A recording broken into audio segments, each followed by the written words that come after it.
Vamos a continuar, mis hermanos, con la serie Señales de los Últimos Tiempos, con el tema número 13. Ya estamos casi en los últimos temas, mis hermanos, de esta serie. Hay mucho de dónde sacar, pero creo que ya es el tiempo de cambiar de serie, pero eso será próximamente. El tema 13 que le titulé El Juicio Final. El texto base que vamos a estudiar hoy va a ser Mateo 25, el versículo 46, de ahí vamos a tomar nuestro texto base. En lo que usted lo busca, yo le doy brevemente una introducción. Hablando de juicio, mis hermanos, yo le quiero hacer una pregunta a usted. ¿Sabe usted lo que es un juicio? ¿O ha estado en algún juicio alguna vez? ¿No? Ya sea que lo estén enjuiciando o que esté ¿cómo se dice cuando les llaman el juez? Jurado, ¿verdad? Como jurado. O ahí nada más de expectante, ¿no? ¿Nunca ha estado? Es más, hace poco hubo un juicio muy famoso, ¿no? De dos artistas de Hollywood, muy sonado y muy visto, ¿no? Creo que rompió los récords de views para, ¿cómo se llaman esos? Bueno, usted sabe de quién me estoy refiriendo, ¿no? Y pues se veía ahí cómo era y cómo se llevaba el juicio, ¿no? Aquí en los Estados Unidos, mis hermanos, un juicio es un proceso frente a un juez, ¿sí? Y a veces también ante un jurado, en el que se deciden disputas sobre hechos, se deciden situaciones sobre leyes, con el propósito de determinar, mis hermanos, los derechos de las partes, ¿sí? Tanto del acusado como el que acusa, ¿no? Y muchas de las veces no siempre el que acusa gana, ¿verdad? Los casos. No siempre sucede eso, ¿verdad? Entonces, en un juicio, mis hermanos, el juez o el jurado evalúan la evidencia para decidir si el demandado es legalmente responsable por los daños sufridos por el demandante, ¿sí? Inclusive, creo que también hasta hay programas de televisión, no estoy seguro, pero creo que también hay programas de televisión donde hacen, no sé si sea verdad o no, ¿no? Como el de Caso Cerrado y cosas así, ¿no? Pero creo que es pura mentira, ¿no? Es puro cuento, ¿no? Muchos de esos, ¿no? Pero en un juicio, mis hermanos, el juez o el jurado evalúan, como les decía, la evidencia para decidir si el demandado es legalmente responsable por los daños sufridos por el demandante. Un juicio, mis hermanos, tiene las siguientes etapas. Un juicio aquí en los Estados Unidos tiene las etapas: elección del jurado, ¿verdad? ¿A cuántos les ha llegado una carta que dice, hey, te tocó ser jurado? ¿Sí? Y a veces ahí estás como que no quieres participar y llamas y dices, no, es que yo no soy ciudadano, ¿verdad? Elección del jurado, argumentos de apertura, interrogatorios y contrainterrogatorios de testigos y peritos, argumentos de clausura, instrucciones al jurado, deliberación y veredicto del jurado. Como podemos ver, mis hermanos, esta porción de las Escrituras que vamos a estudiar hoy, se nos advierte que habrá un juicio final.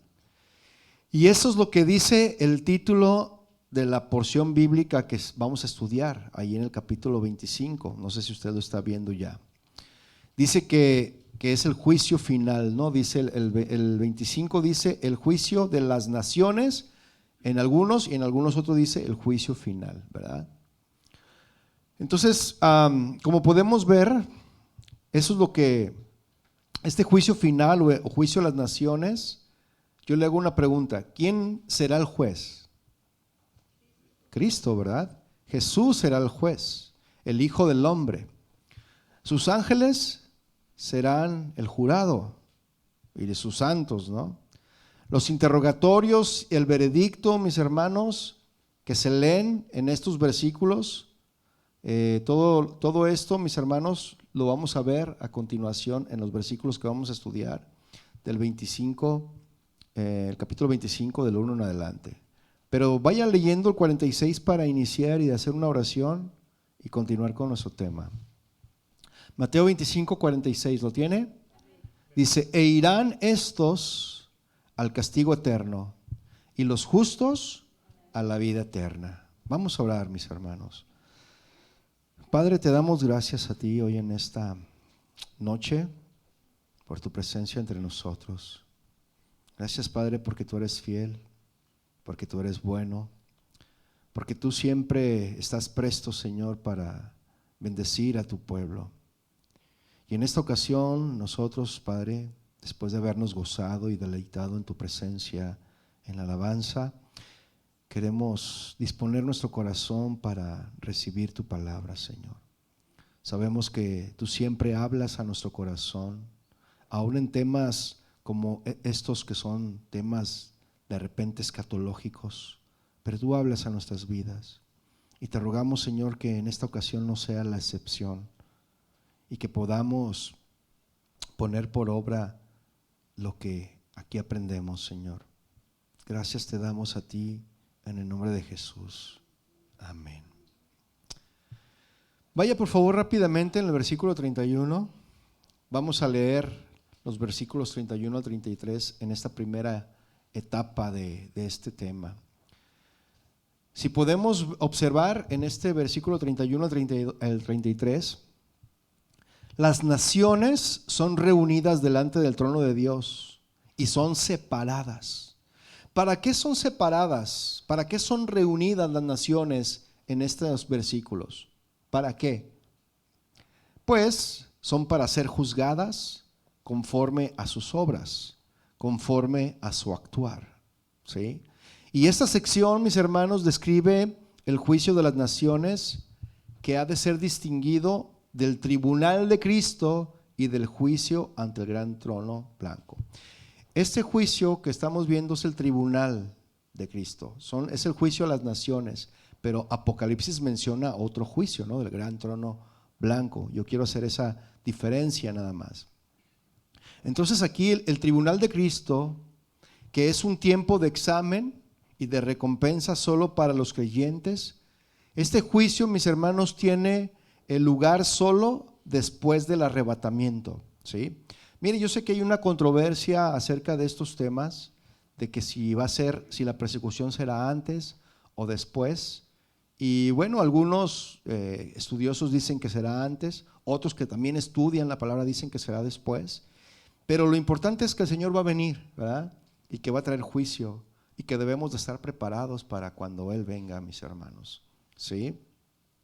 Entonces, eso que yo le estoy mencionando tiene lugar solo después del arrebatamiento y lo podemos corroborar en los versículos de Romanos. Usted anótelo para que después lo estudie.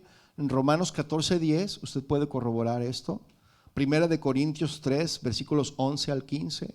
Segunda de Corintios 5, versículos 9 al 10. Usted puede corroborar esta información que le estoy dando, que este tiempo de examen, ¿verdad? Este tiempo que vamos a ver ahorita, ¿sí? Tiene lugar solo después del arrebatamiento y está basado en estos versículos que le acabo de mencionar.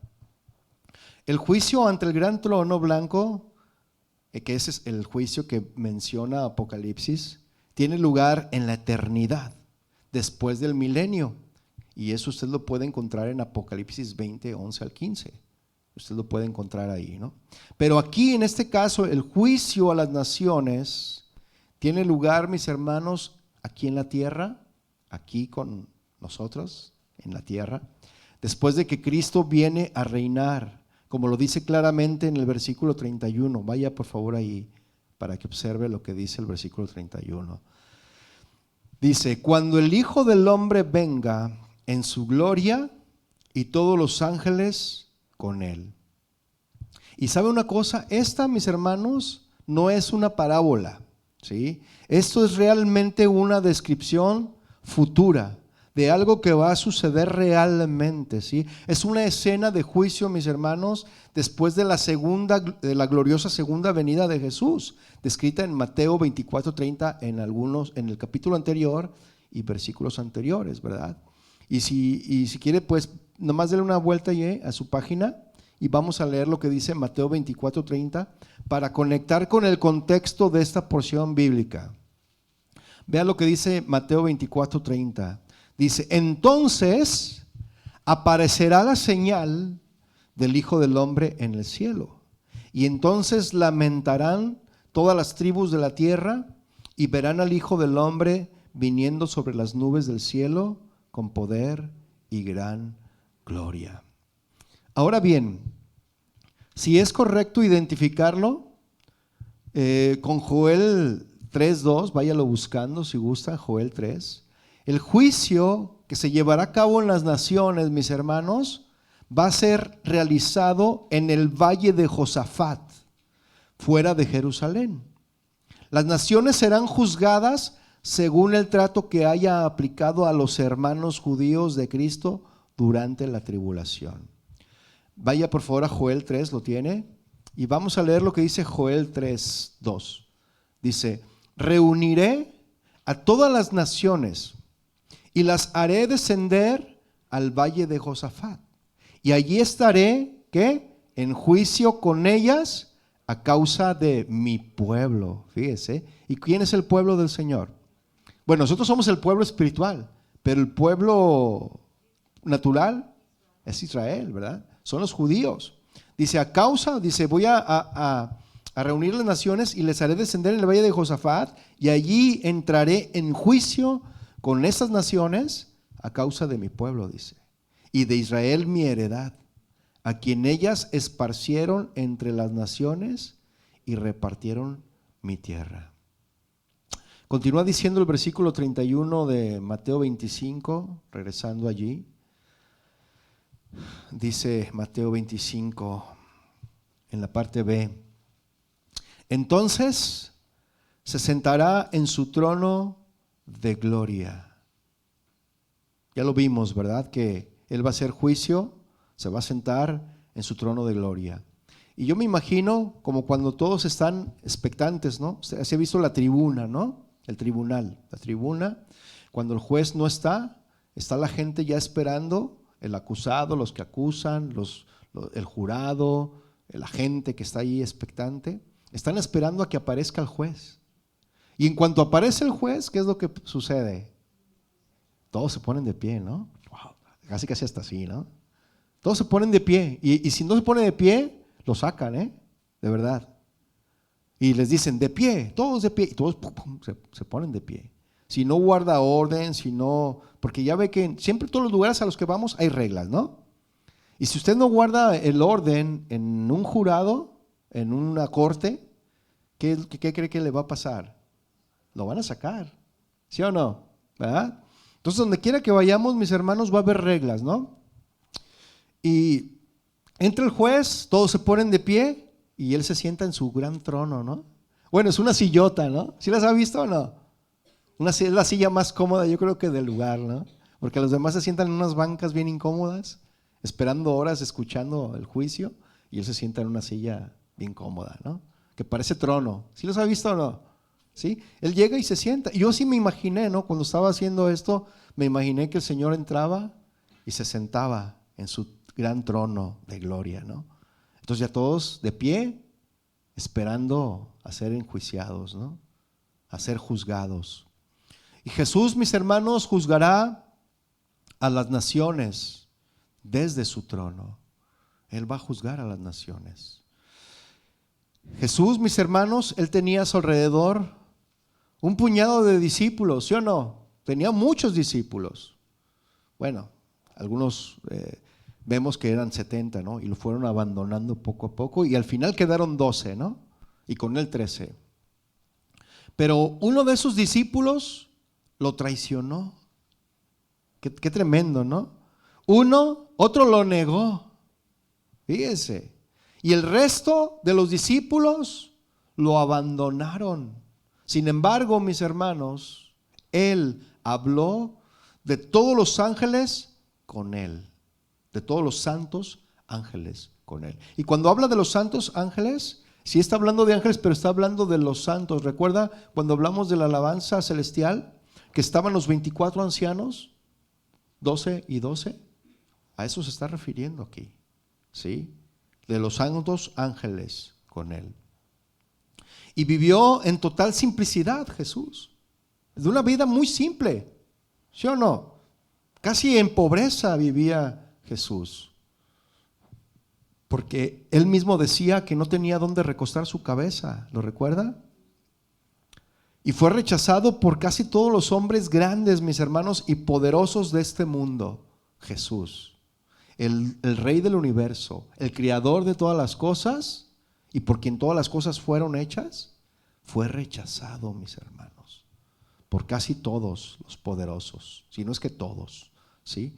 Los poderosos de este mundo. Y sin embargo, mis hermanos, dice que Jesús se sentará en su trono de gloria. Qué tremendo, ¿no? Y qué maravilloso es esto. Es importante observar, mis hermanos, que en los siguientes versículos se mencionan tres grupos. Se mencionan las ovejas, se mencionan los cabritos y se mencionan los hermanos de Cristo, ¿sí? Pero realmente de estos tres son dos grupos, ¿sí? Se va a dividir en dos grupos. Los dos primeros grupos sobre los que Cristo juzgará, mis hermanos, son gentiles, ¿sí? Que vivirán durante la tribulación. El tercer grupo, como le mencioné, pues son los fieles hermanos judíos de Jesús, que rehúsan, estos hombres, rehúsan a negar su nombre durante este periodo de tribulación, a pesar de una abrumadora persecución. ¿Y sabe una cosa? Yo pienso que la persecución ya se está viendo, ¿no? Pero está empezando, ¿eh? Después va a empezar más duro. Y sobre los cristianos, ¿sí? Sobre los judíos. Los judíos siempre han padecido, ¿no? O sea, no sé si usted se ha fijado en la historia de los judíos, tanto en la historia antigua y en la historia moderna, los judíos siempre han padecido persecución. Siempre, por ser el pueblo elegido de Dios, pues siempre tienen que sufrir las consecuencias, ¿verdad?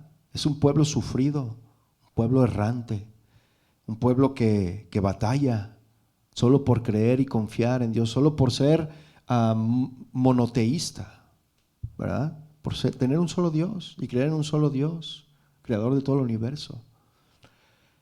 Y nosotros los cristianos pues no estamos tan equivocados, ¿no? Vamos también para allá. Pero lo triste es que en los últimos tiempos algunos negarán la fe. Y eso es lo triste, ¿no? Pero aquí, mis hermanos, habla de judíos que van a ser perseguidos, que van a ser abrumados con esta persecución y que a pesar de eso, ellos no van a negar el nombre de Jesús, ¿sí? Versículo 32 dice: y serán reunidas delante de Él. ¿Quién es Él?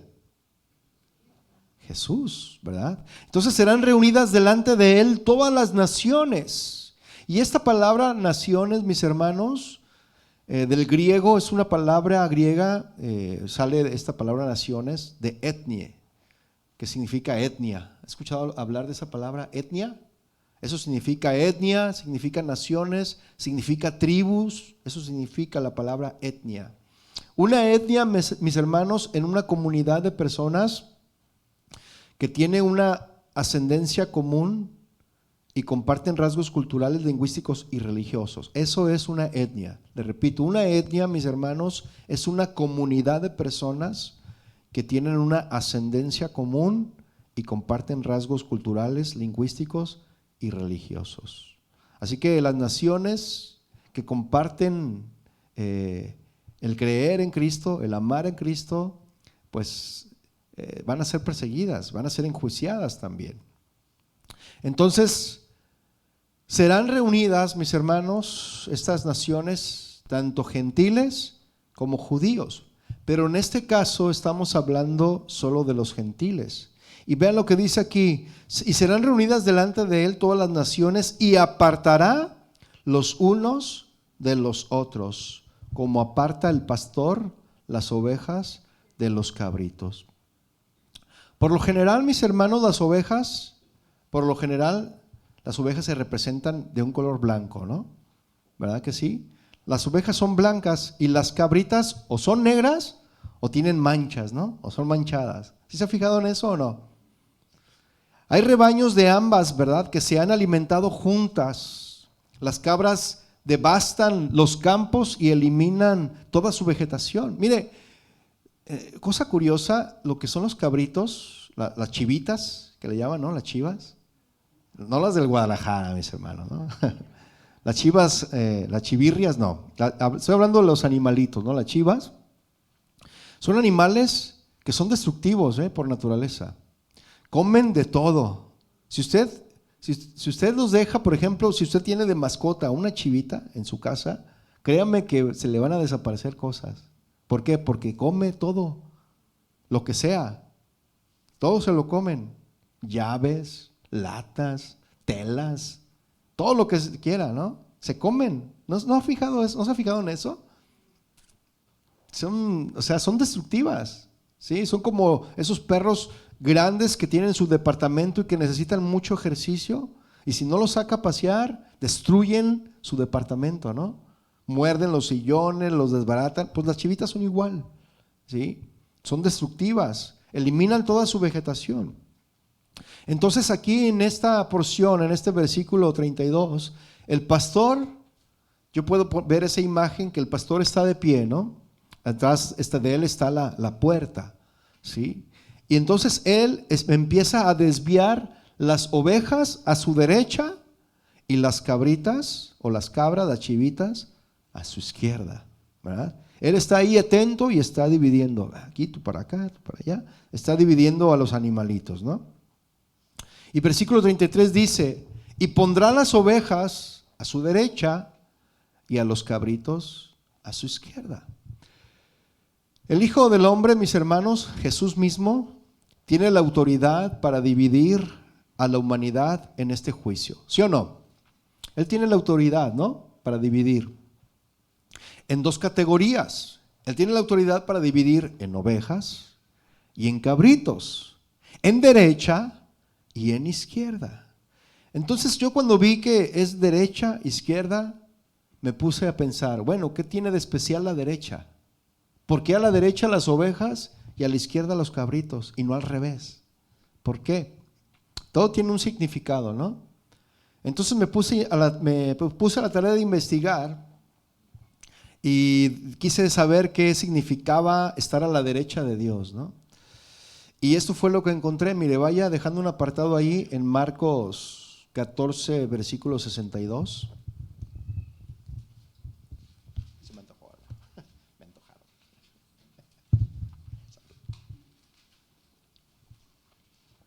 ¿Lo tiene?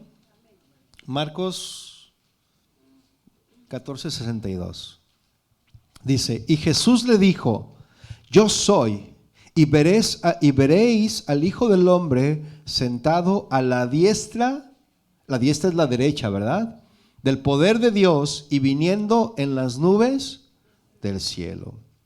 Así pues, mis hermanos, en la Biblia se menciona la diestra de Dios, se refiere como lo indica, ¿no? Mire, vaya por favor a Salmos 118, 15.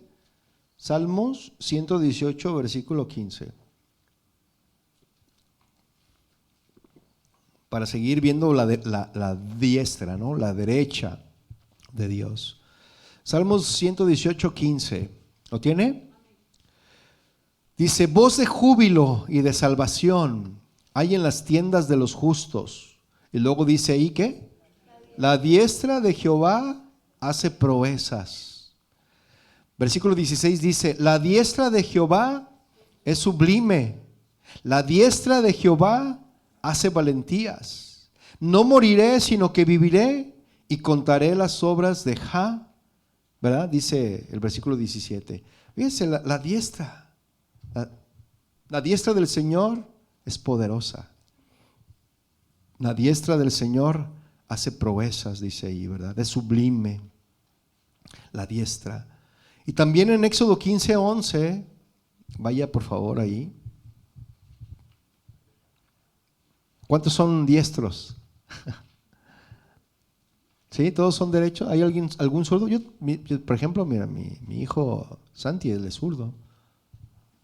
Miguel también es zurdo. ¿Quién más es zurdo? ¿Sí? Y se complica, ¿no? A veces, ¿no? Escribir. en las butacas, ¿no? ¿No te costaba trabajo, por ejemplo, Miguel, escribir cuando en la escuela, con la zurda? ¿No? Sí, sí, es que ahí busca uno la forma, ¿no? De acomodarse, ¿verdad? Éxodo 15:11, ¿lo tiene? Dice Éxodo 15:11: ¿Quién como tú, oh Jehová, entre los dioses? ¿Quién como tú, magnífico en santidad, terrible en maravillosas hazañas, hacedor de prodigios? Extendiste tu diestra, la tierra los tragó. La palabra diestra o derecha, mis hermanos, en relación con Dios, significa su poder, significa su fuerza, su autoridad, su dominio, su imperio y su reino. Eso es lo que significa la mano derecha. Por eso el Señor le dijo a las ovejas, a la derecha. ¿A dónde? Al reino, a su reino, en su autoridad, en su fuerza, en su dominio. ¿Sí? Y vamos a ver lo que es la izquierda. Ahora vamos a ver qué significa estar a la siniestra. Simbólicamente, mis hermanos, fíjese, está a diestra y siniestra. ¿Han escuchado esa frase que dice, no, a diestra y siniestra? Siniestra, se ha usado la palabra últimamente, fue cambiando con el tiempo, ¿no? Porque el idioma siempre está en constante cambio. Y antes se usaba la siniestra, esa palabra, para mencionar la mano izquierda. Pero con el tiempo fue cambiando esa palabra, o se fue dejando de usar para usar más la palabra izquierda.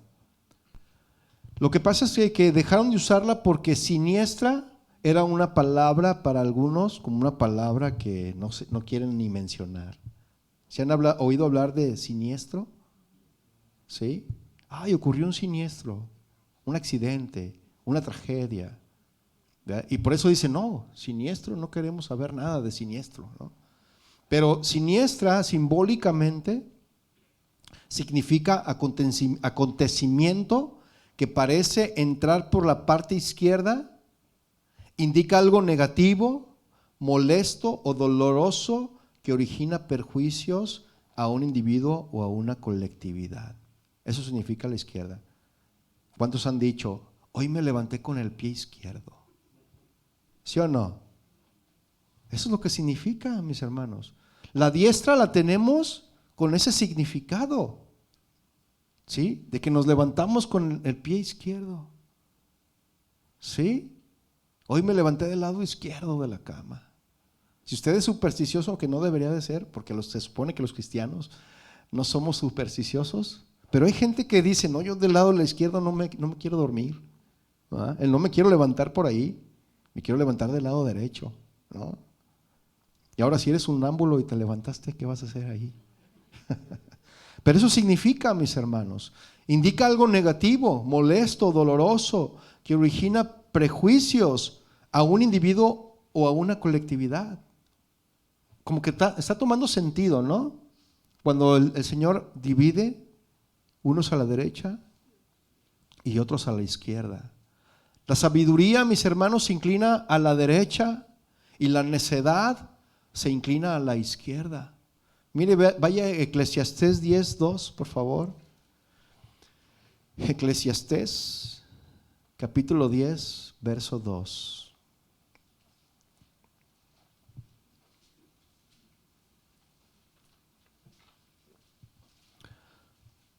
¿Lo tiene?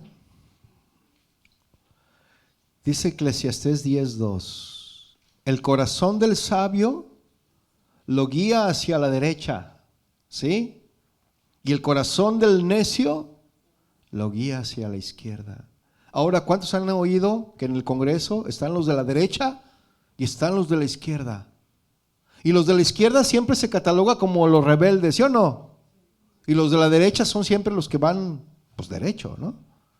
Sí, se ha fijado en eso, ¿no? En el Congreso, así. ¿A quién se le cataloga como los de la izquierda? A los demócratas, ¿no? A los liberales, a los que le dan vuelo a la hilacha, ¿sí? Como decimos vulgarmente.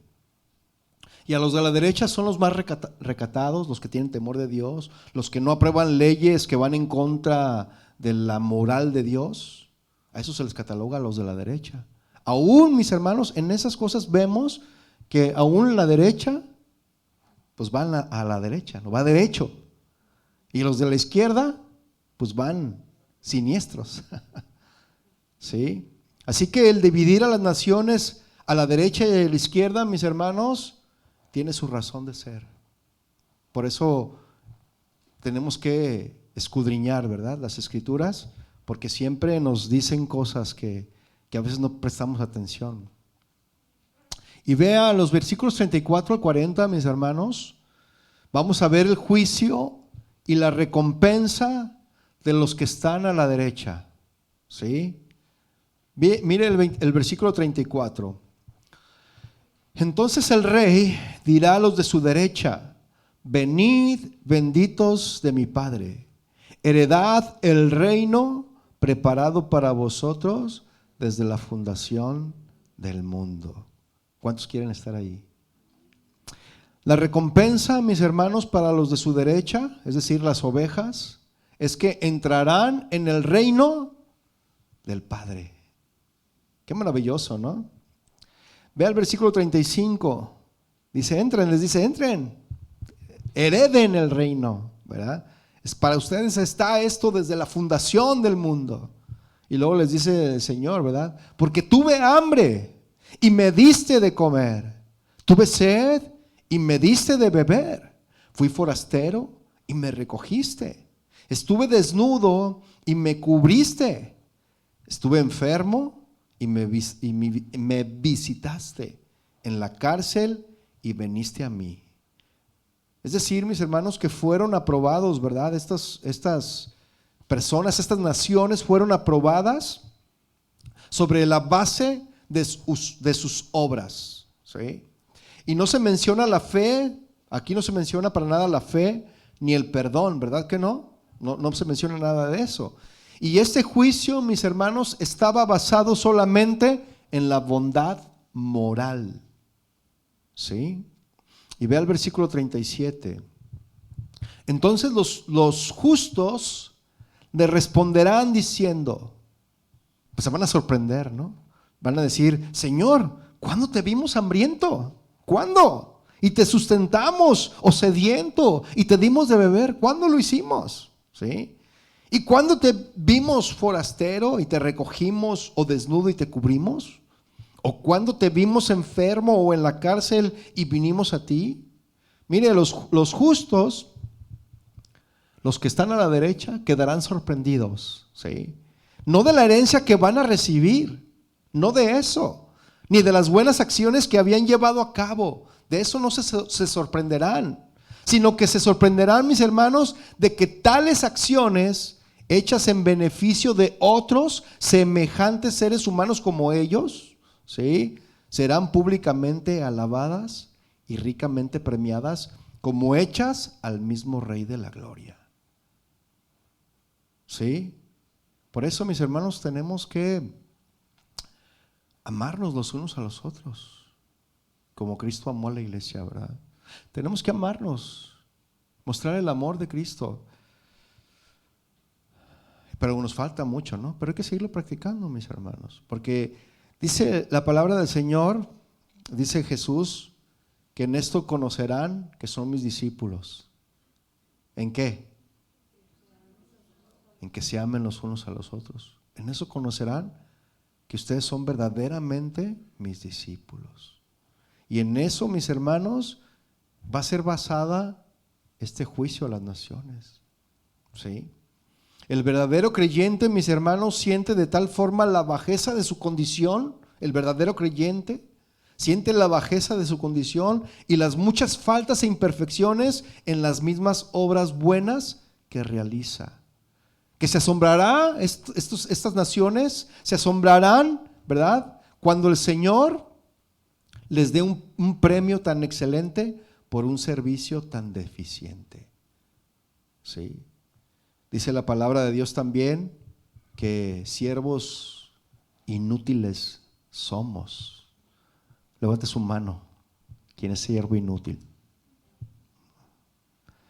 Siervos inútiles somos porque hacemos lo que tenemos que hacer.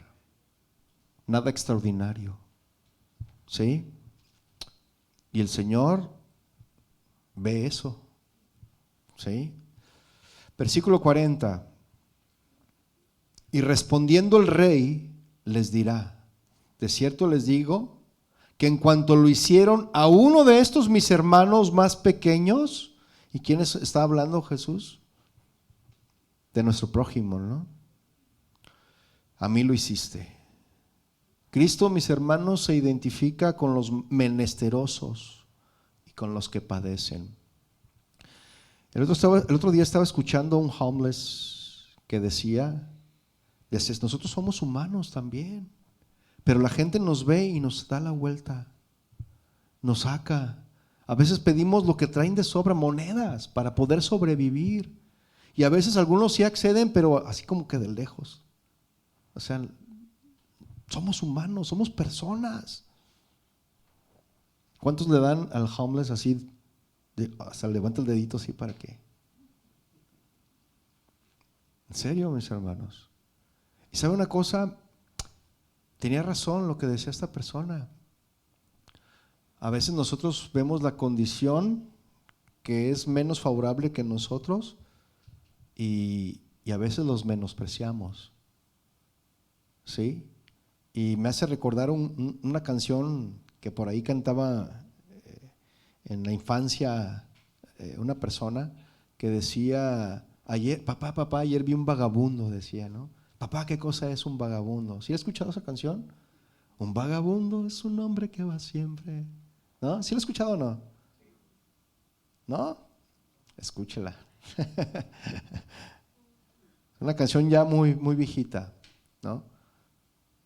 Entonces, y él decía que un vagabundo es un hombre que va siempre de un lado a otro sin esperanza, caminando por el mundo, sin ambición, decía, sin esperanza, y no merece amor, dice, ni confianza.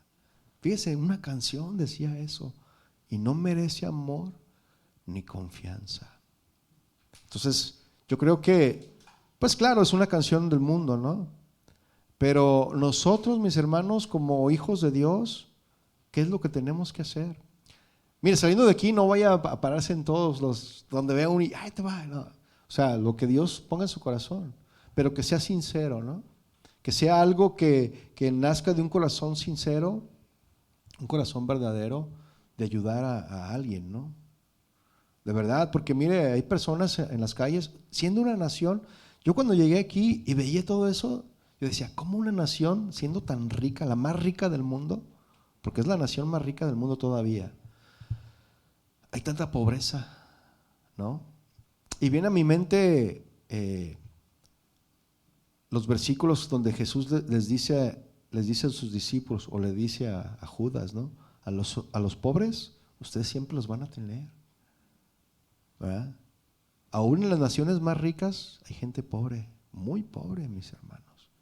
Por eso debemos de darle gracias a Dios lo que nosotros tenemos. Aunque sea un taco, como decía mi abuelita, ¿no? Aunque sea un taco de frijoles, tenemos. Hoy hasta los frijoles ya están bien caros, ¿no? Pero gracias a Dios, el Señor no deja a un justo desamparado, no deja a un hijo mendigando pan, ¿verdad que no? Y yo creo que debemos de estar agradecidos con el Señor por lo que Él nos da. Unos de más, otros no tanto, pero mucho o poco, siempre tenemos que estar agradecidos con el Señor, lo que Él nos da, mis hermanos. ¿Sí? Porque hay menos personas, hay personas menos agraciadas, ¿no? Menos bendecidas, y no porque Dios no las quiera bendecir, sino que por razones de las circunstancias de su vida tomaron decisiones que los llevó a estar en esa situación, ¿verdad? Entonces, pero nosotros como cristianos, como hijos de Dios, tenemos que tener misericordia por esas personas, ¿no?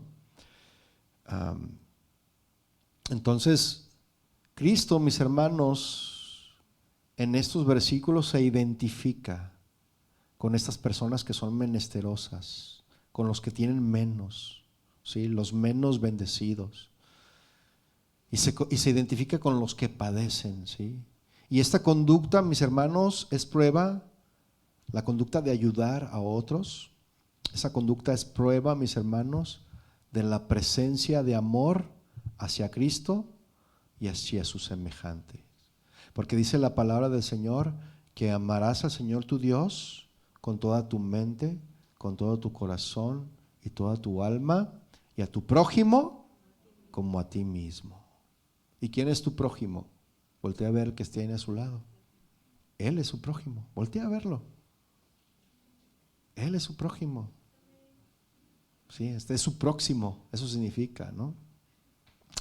Entonces, en eso mostramos el amor, mis hermanos, de Cristo y hacia los demás.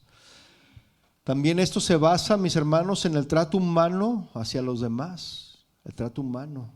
Especialmente los cristianos y el pueblo judío, quienes serán particularmente odiados y perseguidos durante la última mitad de la gran tribulación. ¿Sí?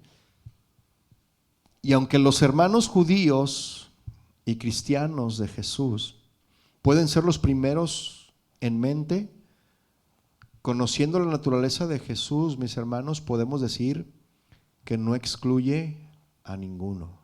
Dios no excluye a nadie. ¿Sí? Los hermanos, en este caso, son los cristianos pobres, necesitados y en sufrimiento en primer lugar. ¿Sí o no? Porque dice que nos ayudemos unos a otros en cuanto más a los hermanos de la fe. Eso dicen las escrituras, ¿verdad? Entonces, hay hermanos, a veces los hermanos no dicen, no sé si por orgullo o porque no quieren causar molestias a los demás, pero hay hermanos que de repente no tienen para comer o que están pasando situaciones, yo no digo que en esta congregación, pero hay hermanos en otras congregaciones que también son hermanos que están pasando situaciones difíciles, ¿no? Y que a veces los conocemos que se reúnen en otras iglesias y los vemos que están pasando necesidad. Y tenemos nosotros que ir y ayudar, ¿no? Decirles, ¿en qué te puedo ayudar, hermano? ¿Qué necesitas? ¿Qué te hace falta? Ya sé que te hace falta trabajo, pero ahorita por lo pronto hay que suplir lo necesario, ¿no? Que te falta alimento para tus hijos, ahorita vamos y compramos una poquita de despensa, porque ya ven que ya ahorita las despensas pues ya se gasta, con poquitas cosas se gasta mucho, ¿verdad? Pero bueno, el Señor siempre suple, ¿no? Siempre suple las necesidades, ¿no? Entonces, a esas personas, mis hermanos, principalmente a los cristianos que están necesitados sin sufrimiento, ¿verdad? Pero en última instancia y por inferencia, cualquier persona en sufrimiento, en cualquier lugar, también cuenta, ¿no?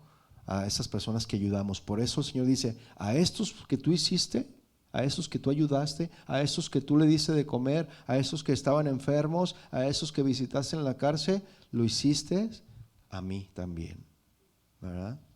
Y todo lo que se haga por uno de sus discípulos es recompensado como si fuese hecho a Dios mismo, a Jesús mismo. Amén. Y en el versículo 41 al 46, mis hermanos, vamos a ver el juicio y la condenación de los de su izquierda. ¿Sí? Versículo 41. ¿Lo tiene? Dice, entonces dirá también a los de la izquierda, apartaos de mí, malditos. Se oye fuerte esa palabra, ¿verdad? Pero ¿por qué el Señor se refería así, malditos? Mire, hay personas que la palabra del Señor misma lo menciona, ¿no? Cuando el Señor dice, ustedes vendrán a mí, ¿no? Van a acercarse a mí y van a decir, Señor, en tu nombre hicimos esto, en tu nombre esto, en tu nombre profetizamos, en tu nombre echamos fuera demonios, en tu nombre íbamos a la reunión de oración, ¿no? Por decir algo, ¿no? En tu nombre, en tu nombre. ¿Y qué les va a decir el Señor? Apártense de mí, hacedores de maldad. Y hacedor de maldad es un maldito. No es un bendecido, ¿verdad que no? Alguien que hace maldad es eso. Entonces por eso dice esto, apártense de mí, hacedores de maldad. ¿Sí? Malditos, al fuego eterno, preparado para el diablo y sus ángeles. Y si observamos aquí, mis hermanos, Jesús claramente señala que el infierno fue preparado ¿para quién? Para el diablo y sus ángeles. El infierno era para ellos, ¿sí? El reino fue preparado para los justos, ¿sí o no? Pero el fuego eterno, mis hermanos, no fue preparado para los impíos. Dios no preparó para el hombre el mal, sino el bien, porque eso dice su palabra, que los pensamientos de Dios son de continuo, ¿qué? Los pensamientos de Dios son el de bien y no de mal, son de paz y no de mal. Los pensamientos de Dios, mis hermanos, ¿sí o no? ¿Sí? Por eso todo lo que es de salvación, todo lo que es de salvación, mis hermanos, viene de Dios, ¿sí o no? Pero todo lo que es de condenación es culpa del mismo hombre, mis hermanos. ¿Sí? Todo lo que es de condenación es culpa de uno mismo. ¿Sí? Los hombres solo van ahí al lago de fuego, ¿sí? Voluntariamente, mis hermanos, porque han echado su suerte con el diablo y sus ángeles. O sea, han decidido hacer o seguir lo que el diablo hace, ¿sí? Se han unido al diablo para rechazar la alianza con el Señor. Así que fue justamente, mis hermanos, que imitando su rebelión, ¿sí?, deberán compartir su castigo. Por eso se los tragó la tierra a los de Coré, ¿verdad? O sea, el castigo fue ese. Vea el versículo 42. Porque tuve hambre. Fíjense, el 41 se lo voy a volver a leer. Dice: entonces dirá también a los de la izquierda: apártense de mí, malditos, al fuego eterno preparado para el diablo y sus ángeles. Porque tuve hambre y no me dieron de comer. Tuve sed y no me dieron de beber. Fui forastero y no me recogisteis. Estuve desnudo y no me cubristeis. Enfermo y en la cárcel y no me visitasteis. Entonces, si vemos aquí, mis hermanos, por omitir, ¿verdad? O sea, aquí no se está omitiendo algo. O sea, aquí no se está omitiendo un artículo de doctrina, por ejemplo. No se está mencionando nada de eso. Ni por dejar un acto de devoción, ¿verdad que no? Porque ya se los dije, ¿no? Muchos dirán en aquel día: en tu nombre sacamos enfermos, sacamos demonios, sanamos enfermos, profetizamos. Pero no está hablando de eso aquí, ¿verdad que no? O sea, no está omitiendo un artículo de doctrina, ni por dejar un acto de devoción. No por eso se están condenando los hombres, ¿sí? Sino por omitir, mis hermanos, la práctica de lo que Dios requiere como necesario. Y mire, vaya por favor rápidamente a Miqueas, capítulo 6, verso 8. Miqueas 6, 8. Sí está en la Biblia, ¿eh? Miqueas 6, 8. Es uno de los profetas menores. Está por ahí entre Joel y todos esos libros. Ahí lo va a encontrar. Miqueas 6, 8. ¿Sí lo tiene? Dice Miqueas 6, 8. Oh hombre, Él te ha declarado lo que es bueno. ¿Y qué pide Jehová de ti? ¿Qué pide el Señor de nosotros? Solamente hacer justicia, ¿sí? ¿Y qué más? Amar misericordia y humillarnos ante nuestro Dios. Él ya nos mostró, Él ya nos declaró lo que es bueno. Pero muchas de las veces nosotros se nos hace más fácil hacer lo otro, ¿no? Lo contrario, ¿sí? La falta de misericordia, mis hermanos, con el necesitado es un pecado que conduce al infierno. ¿Cuántos lo sabían? ¿Sí lo sabían o no? Mire, vamos a Santiago, por favor, capítulo 2, versículo 13. Santiago 2, versículo 13.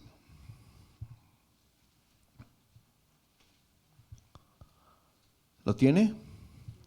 Santiago 2, 13.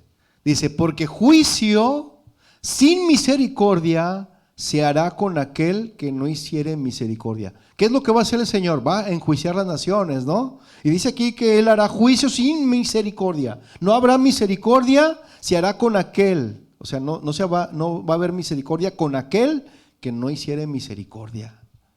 ¡Wow! ¡Qué tremendo!, ¿no? Y la misericordia, dice aquí, triunfa sobre el juicio. Así que si el Señor viene a hacer juicio, que nos encuentra haciendo misericordia, mis hermanos. Porque si nos encuentra haciendo misericordia, o sea, la misericordia triunfa sobre el juicio. Y el juicio que vamos a obtener es, pásalo a la derecha, ¿sí? Y no a la izquierda. Vaya, por favor, en Santiago 4:17 también para leer lo que dice ahí. Para que veamos que además dice Santiago 4:17 lo siguiente. ¿Lo tiene? Dice, y al que sabe hacer lo bueno y no lo hace, le es pecado. Así que ya lo sabe. Si usted sabe hacer lo bueno, pero no lo hace, usted es negligente y no diligente, le es pecado. No lo digo yo, mis hermanos, lo dice la palabra de Dios. Amén. Ahora que si no está de acuerdo con eso, pues arránquele ahí la hoja, ¿no? Y ya no lo lee. Cada vez que abra su Biblia ya no lo va a leer, ¿verdad? Pero aún así, aunque usted le arranque la hoja, su palabra permanece para siempre. Amén. Versículo siguiente de Mateo 25:44. Entonces, ¿lo tiene? Entonces también ellos le responderán diciendo, estos hombres que fueron a la izquierda, bueno, no a la izquierda, a los que están a punto de ser enjuiciados, que están delante del juez, ¿verdad? Les va a decir, les van a responder estos hombres, Señor, ¿cuándo te vimos hambriento, sediento, forastero, desnudo, enfermo o en la cárcel y no te servimos? Entonces le responderá diciendo, de cierto les digo que en cuanto no lo hicieron a uno de estos más pequeños, tampoco me lo hicieron a mí. ¿Por qué? Porque sabías hacer lo bueno y no lo hiciste. ¿Sí? El cargo, mis hermanos, contra los perdidos no era en referencia a ninguna violación moral evidente. En este caso no era eso, ¿sí? Sino a una actitud indiferente hacia Jesús y su pueblo, ¿sí? Su indiferencia de estos hombres selló su destrucción, ¿sí? Y a lo largo de este capítulo, mis hermanos, el punto ha sido enfatizado. El precio de la indiferencia es demasiado alto a pagar. La indiferencia, mis hermanos. No podemos permitirnos ser indiferentes hacia Jesús y su regreso, por ejemplo. No podemos permitirnos ser indiferentes hacia el Espíritu Santo que nos prepara para el regreso de Jesús. No podemos permitirnos ser indiferentes, mis hermanos, hacia los recursos que Dios nos da. No podemos permitirnos ser indiferentes hacia las personas necesitadas a nuestro alrededor, ¿sí? Y no podemos permitirnos ser indiferentes hacia la humanidad perdida que será juzgada. No debemos de permitirnos eso, mis hermanos, porque entonces vendrá el juicio a las naciones. La culpa de los malditos, como dice la Escritura, surge no tanto de hacer cosas malas como de no hacer lo correcto, ¿verdad? O sea, no surge de hacer cosas malas, ¿verdad? Como de no hacer lo correcto. No hacer nada es visto como el camino hacia la condenación. El no hacer nada, mis hermanos, nos lleva a la condenación. ¿Sabes hacer lo bueno y no lo haces? Te lleva a la condenación. Porque el que sabe hacer lo bueno y no lo hace, ¿qué dice? Él es pecado. ¿Sí? Versículo 46, mis hermanos. E irán estos al castigo eterno y los justos a la vida eterna. En Mateo 25:46, este versículo, ¿verdad? Traduce esta palabra eterno, traduce al mismo significado de la palabra griega antigua. Si los justos experimentan vida eterna, significa que es para siempre. ¿Sí? Entonces debemos decir que los culpables experimentarán castigo eterno para siempre. ¿Sí? Eso significa eterno, es para siempre. Entonces, los culpables, ellos entrarán en un castigo eterno, no un castigo por un tiempo.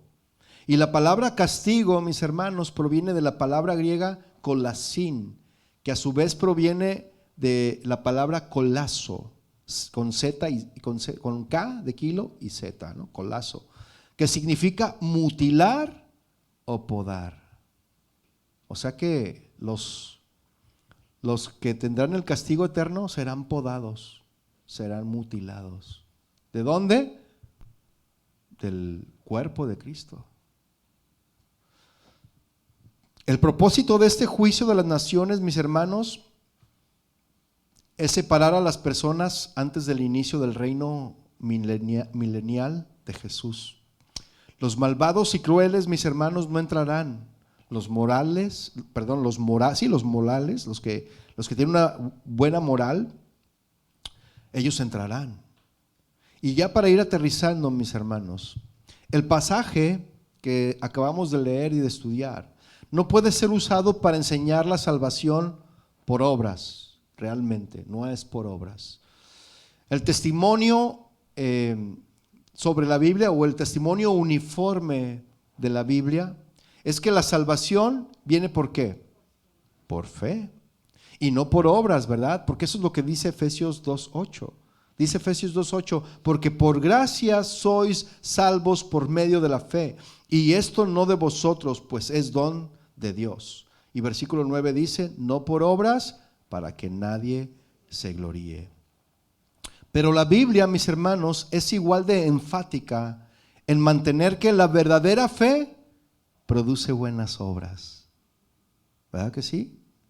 La buena fe produce buenas obras, la verdadera fe.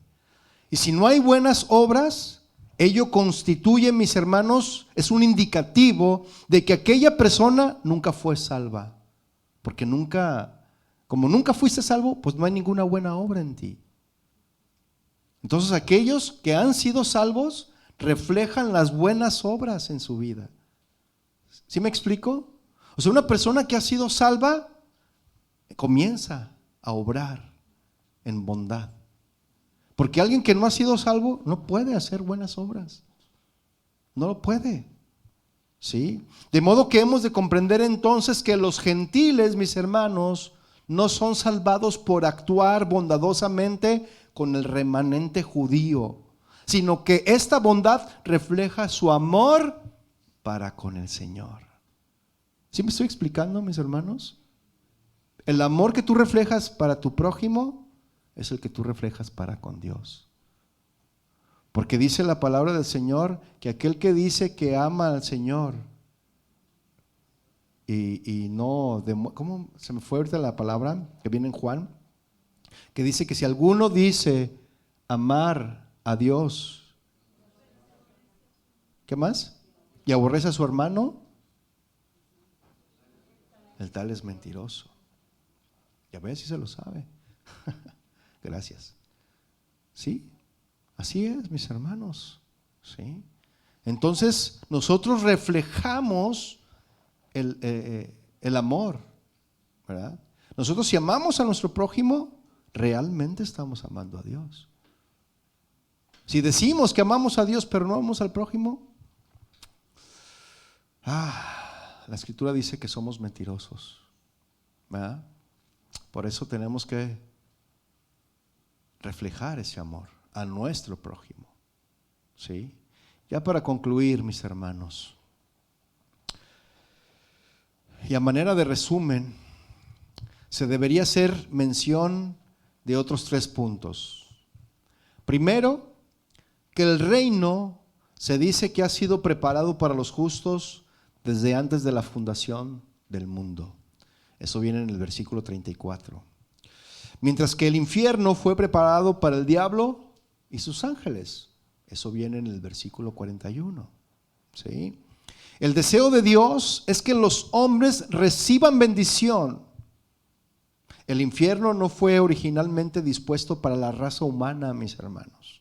Pero si los hombres rehúsan tercamente la vida, pues necesariamente están escogiendo la muerte. ¿Sí? Segundo punto, es que el Señor Jesús, mis hermanos, se refirió al fuego eterno, en el versículo 41, se refirió al fuego eterno, al castigo eterno, y también se refirió a la vida eterna. ¿Sí?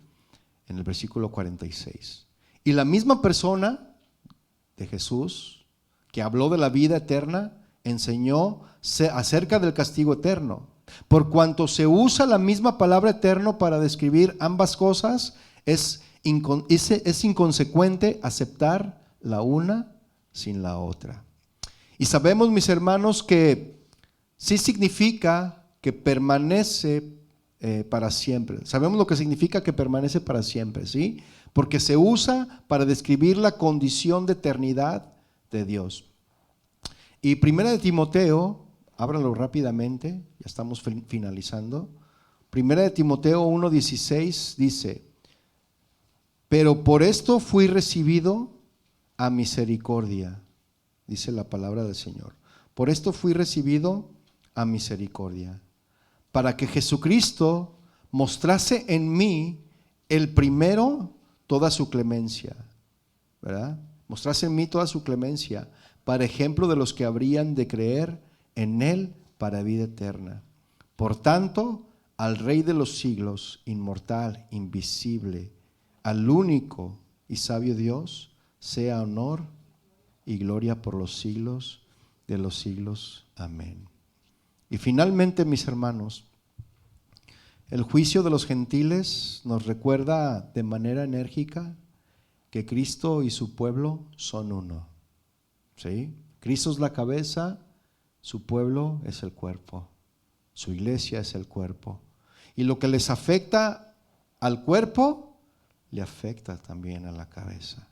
Tenemos, mis hermanos, una gran posibilidad de mostrar bondad para con Él, mostrándola a aquellos que le aman. Amén. Póngase de pie, por favor, vamos a orar al Señor. Oh, gracias, Señor.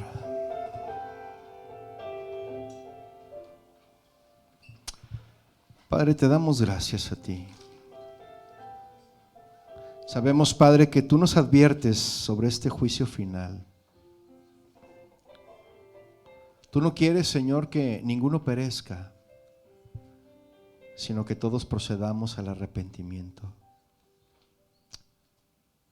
Y si tú, Señor, en tu palabra nos adviertes, es porque quieres que nosotros nos salvemos. Y no es por obras, Señor, es por fe, es por creer en ti. Pero cuando hemos creído en ti, nosotros demostramos el amor que tú has derramado en nosotros a través de la cruz.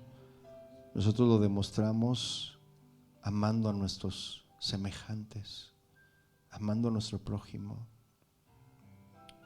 Porque si decimos que te amamos, pero aborrecemos a nuestro hermano, te hacemos mentiroso y la verdad no está en nosotros. Señor, si en esta noche nosotros te hemos fallado en esto, queremos pedirte, Señor, que nos perdones. Queremos demostrar el amor, no forzado, no forzosamente, sino verdaderamente. Queremos mostrar el amor que tú derramaste en la cruz, cuando tú nos perdonaste, cuando tú nos libraste de la muerte, del pecado.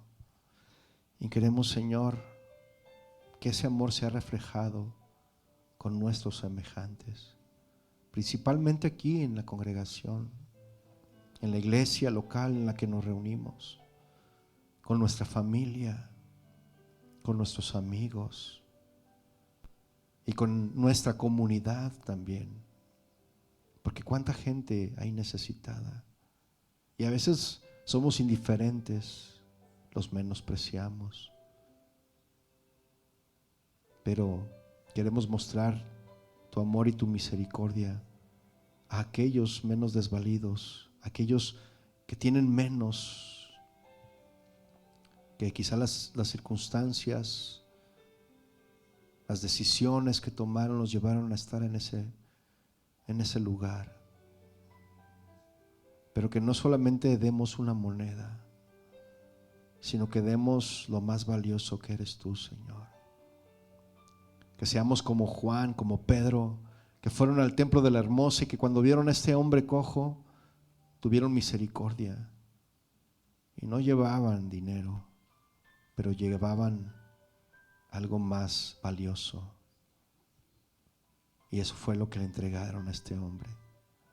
De tal manera que este hombre recibió su sanidad, se le enderezaron sus pies y de tal manera que glorificaba y exaltaba al Señor. A eso nos has enviado, Señor. Gracias te damos, Padre, por ser tan bueno, misericordioso con cada uno de nosotros y por darnos la oportunidad de remendar, de enmendar nuestros errores. A partir de este momento, Señor, yo trataré de obedecer tu palabra y de vivir conforme a ella. Gracias te doy a ti, Padre, en el nombre de Jesús. Amén y amén.